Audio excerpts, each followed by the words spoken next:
القاهرة. اسم يخوف، بس كانت معمولة علشان تبهر. القاهرة ما اتبنتش صدفة، دولة كاملة جت مخصوص علشان تبنيها. الفاطميين ناس كتير تعرف اسمهم، قليل اللي يعرف أصلهم وفكرهم. النهاردة هنعرف سوا ليه الفاطميين جم مصر وازاي بنوا القاهرة. لكن قبل ما نبدأ، ما يحلى الكلام إلا بذكر النبي عليه الصلاة والسلام، وما تنسونيش في اللايك والشير والسبسكرايب. ويلا بينا نبدأ الحكاية.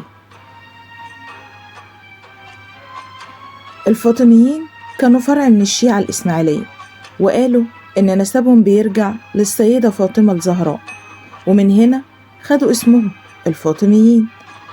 وحلمهم كان خلافة سياسية ودينية مستقلة، وهدفهم مش بس الحكم، لكن إنشاء دولة كاملة متكاملة. كل خطوة عندهم محسوبة، كل بيت، كل مسجد، كل قصر رسالة قوية للعالم.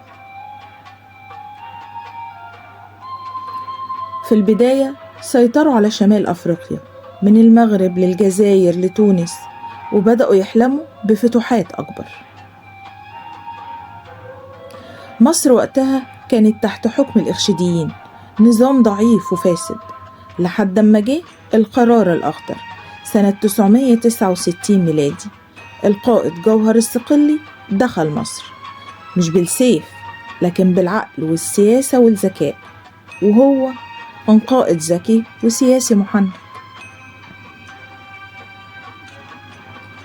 ومن اللحظة دي مصر دخلت عصر جديد، وأول قرار مهم كان مش هنحكم من الفسطاط، هنبني مدينة جديدة تكون قلب الدولة الفاطمية.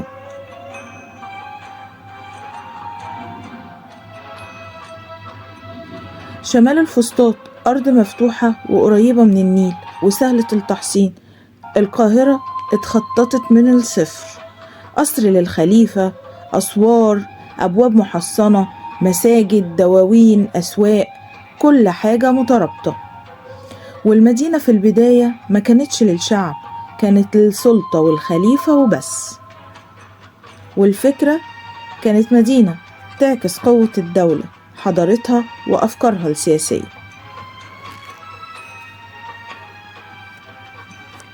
وفي قلب القاهرة الجديدة اتبنى جامع اسمه الأزهر.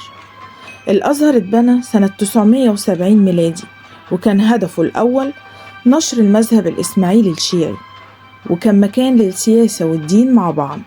لكن التاريخ كان ليه رأي تاني. الدولة الفاطمية سقطت، لكن الأزهر فضل وتحول مع الوقت لأهم منارة علم في العالم الإسلامي.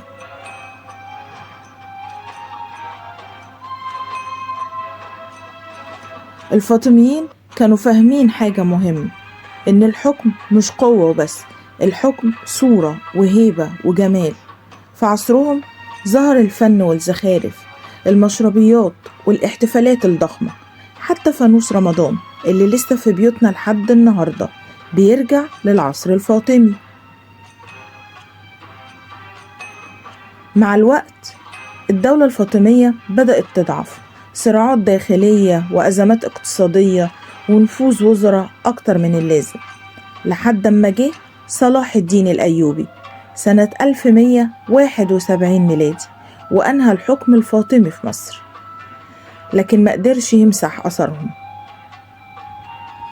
في النهاية الفاطميين سابوا الحكم، لكن فضلت القاهرة، وسابوا المذهب وفضل الأزهر، وسابوا السلطة وفضل الفن. ومن ورا المشربية لسه بنشوف حكاياتهم في شوارع القاهرة لحد النهاردة.